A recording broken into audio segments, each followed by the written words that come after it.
Sekarang pertanyaannya, apa yang sudah diberikan Anies kepada Prabowo? Anies itu cuma menerima saja dari Pak Prabowo, tidak pernah memberi. Diberikan dukungan untuk jadi calon gubernur, diberikan bantuan untuk jadi gubernur terpilih. Bisa terpilih sebagai gubernur Jakarta. Karena gubernur Jakarta bisa punya panggung ke nasional, bisa jadi calon presiden. Kok di debat terbuka gitu tega-teganya ngasih angka 11 dari 100 alias 1,1 kepada Pak Prabowo? Ya wajar Mas Anies, karena ini dalam tema narasi yang dibangun bahwa ada yang berkhianat dan sebagainya. Ada yang kemudian akhirnya ramai diputar lagi, Mas. Percakapan kita di Mata Najwa 5 tahun yang lalu. Saya tidak akan memotong proses pencalonan Pak Prabowo dan proses kampanye Pak Prabowo. Dan komitmen itu saya pegang.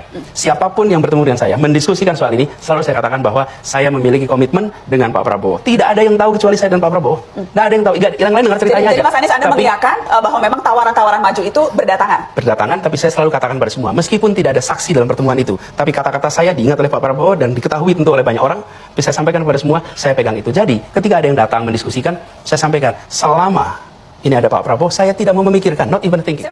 Statement itu kemudian disebutkan itu Anda mengkhianati Pak Prabowo, karena tadi Anda menyebutkan selama Pak Prabowo ada dalam pencalonan, kurang lebih itu Anda tidak akan intercept.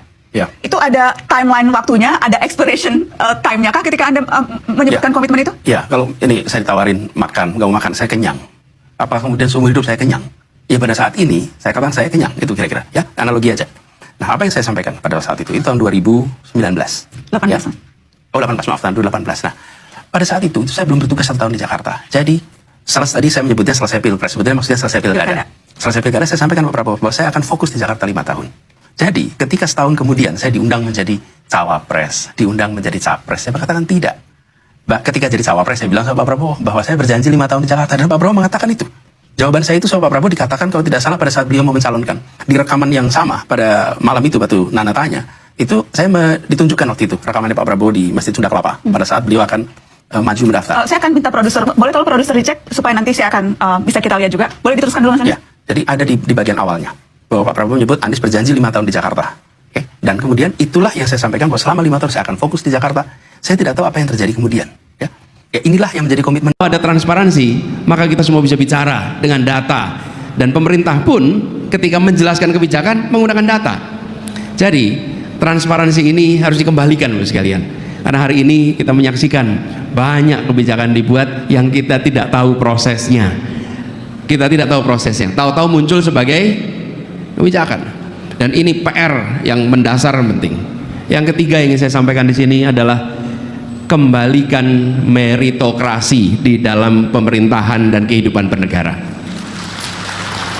Posisi diberikan pada yang berprestasi, bukan diberikan karena koneksi.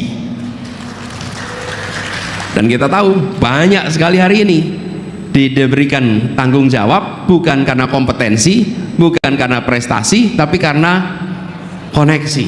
Kapan negeri ini maju kalau tugas-tugas publik diberikan kepada orang-orang yang kompetensinya tidak nyambung, apalagi kompetensinya di bawah standar, diiringi dengan koneksi yang kuat. Akhirnya negara tidak bekerja untuk kepentingan publik, tapi negara bekerja untuk kepentingan koneksi-koneksi yang ada.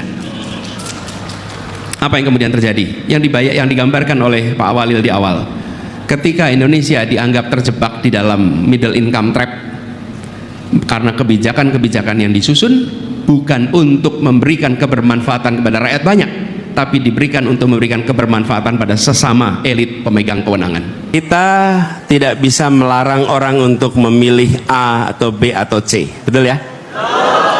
Kita tidak bisa melarang. Tapi kami ingin sampaikan kepada semua bahwa rakyat Indonesia mendengar kabar itu, bahwa ada yang disebut sebagai sepertiga yang pegang perekonomian Indonesia mendukung satu calon. Dan itu bukan dikatakan oleh orang luar, itu dikatakan oleh orang dalam. Kalau dikatakan oleh orang dalam, itu artinya obrolan di dalam yang diungkapkan keluar. Oke? Dan bila itu diungkapkan, maka rakyat sedang diberitahu oleh yang bersangkutan. Kenapa diberitahu? Karena kita tahu yang satunya seperti kami, poster-posternya itu poster rakyat yang warnanya beda-beda, tulisannya beda-beda, fotonya pun hampir sama. Hampir, belum tentu sama calonnya. Fotonya hampir sama. Karena dibuat secara sukarela, di banyak tempat dengan uang sendiri, dengan bahan sendiri, dengan perjuangan sendiri, dipasang sendiri. Karena itu mau pilih mana? Calon dukungan konglomerat atau calon dukungan rakyat?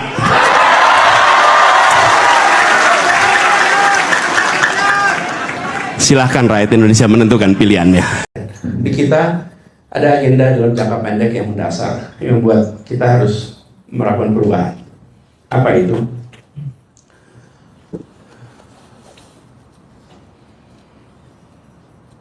Meritokrasi. Meritokrasi. Beberapa waktu yang lalu ada seorang teman yang ngobrol dengan saya bilang begini, Bung Anies, kalau Indonesia mau maju, tidak bisa pakai demokrasi. Kalau mau maju, harus pakai otoriter atau semi otoriter. Contohnya mana? Tiongkok. Contohnya mana? Singapura. Mereka itu maju karena otoriter, semi otoriter. Benar juga ya. Terus saya tanya balik, kok contohnya Tiongkok dan Singapura, kok contohnya nggak Korea Utara? Nah itu juga. Kok contohnya nggak Myanmar? Itu juga. Jadi yang membuat maju itu apa? Loh, Kuba itu kurang otoriter apa? Yang membuat maju itu bukan itu. Yang membuat maju itu apa? Meritokrasi. Anda datang ke Singapura, ada tidak pejabat di sana dan pemimpin perusahaan di sana yang tidak kompeten? Ada. Datang ke Tiongkok, semua kompeten. Datang ke Korea, kompeten. Yang membuat mereka maju itu bukan otoriternya saja. Yang membuat mereka maju itu adalah semua pos ditempati orang yang kompeten. Atau dengan kata lain, merit based appointment. Dalam bahasa kita namanya meritokrasi. Oke. Satu. Yang kedua, policy yang dibuat teknokratik. Bukan mendadak ada ide ngomong, mendadak ada ide keluar, tidak. Teknokrasi itu artinya apa? Dengan adanya proses pengambilan kebijakan yang benar, menggunakan data, referensi pada ahli, referensi pengalaman. Dua ini, saya mengkhawatirkan kenapa ini harus jadi serius ke depan dalam jangka pendek. Anak-anak kita yang sekarang berada di kancah internasional dan kuliah, itu kalau nengok ke Indonesia agak khawatir pulang. Agak khawatir pulang. Kenapa? Saya bukan ordal, Pak. Gimana saya nanti bisa survive di tempat yang tidak merit based, sementara Anda pulang dengan kompetensi, dengan prestasi, dengan macam-macam tuh. Nah, jadi saya mengatakan kalau kita tidak bereskan dua ini, yang di luar tidak masuk, yang di dalam nggak tahan akan, itu problem yang jangka pendek harus beresin. Orang-orang terbaik itu bisa bekerja di mana saja, betul nggak teman-teman? Bisa ke Singapura, bisa ke Perth, bisa ke KL, bisa kemana-mana yang dekat-dekat Indonesia saja. Semua yang kompeten itu bisa dengan mudah. Kalau mereka merasa di negerinya tidak mendapatkan apresiasi.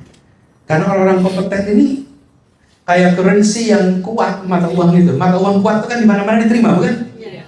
Ya, if your currency is strong, you go anywhere, people are willing to accept your currency. But if your currency is weak, will people accept it? No. Sama. Nah, inilah yang saya lihat dalam jangka pendek harus beresin. Itulah sebabnya PR perubahan ini serius kita kerjain. Yang berikutnya, tantangan kita ke depan, reform di aspek hukum. Teman-teman merasakan bukan? Kepastian hukum itu penting. Kepastian hukum ini penting. Halo teman-teman, jumpa bersama saya di Kacamata Dangi ya.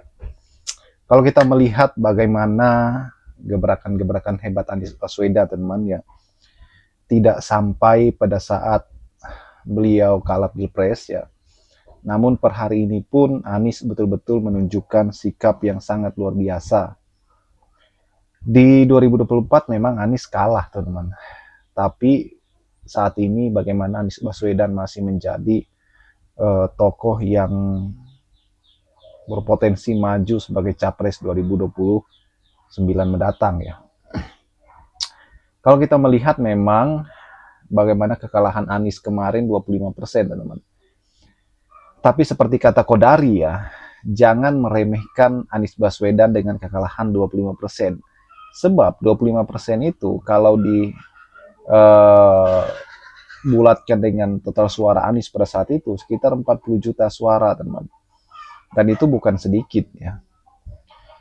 Dan kata Kodari juga, kalau misalnya Anies Baswedan ini buat partai ya, ini akan menjadi sebuah peluang besar, ini akan menjadi sebuah hal yang sangat mengagumkan sebenarnya bagi Anies Baswedan. Karena sangat berpotensi sekali ya untuk membuat partai dan partai tersebut bisa besar, teman-teman. Dan menurut saya apa yang dikatakan Kodari ya masuk akal juga, teman-teman. Sebab nggak mungkin ya kan, saya yakin bahwa 2029 suara Anies yang didapatnya 2024 itu masih bertahan bahkan bertambah. Apalagi ini adalah banyak sekali masyarakat yang kemudian kecewa ya dengan kebijakan-kebijakan yang dibuat oleh Prabowo misalnya, teman-teman, terkait dengan MBG misalnya, dolar yang semakin mahal ya kan, ekonomi dan sebagainya. Dan saya yakin bahwa apa yang dikatakan oleh Anies beberapa waktu lalu ya, dia mengatakan bahwa jangan tanya saya menyesali ke Pilpres atau tidak, tetapi tanyalah nyesal nggak milih. Itu adalah sebuah perkataan yang sangat menohok sebenarnya, teman-teman, kalau kita cermat dengan apa yang dikatakan oleh Anies ya kan. Anies adalah tokoh yang betul-betul mempunyai ya pengalaman yang panjang dalam dunia birokrasi, kepemimpinannya juga sangat baik ya. Bagaimana Anies Baswedan mempunyai sikap yang sangat keren, beliau tutur kata bahasanya juga sangat baik ya. Jadi jangan heran 2029 nanti adalah hari jayanya Anies Baswedan. Bagaimana menurut kalian? Kita diskusi di kolom komentar.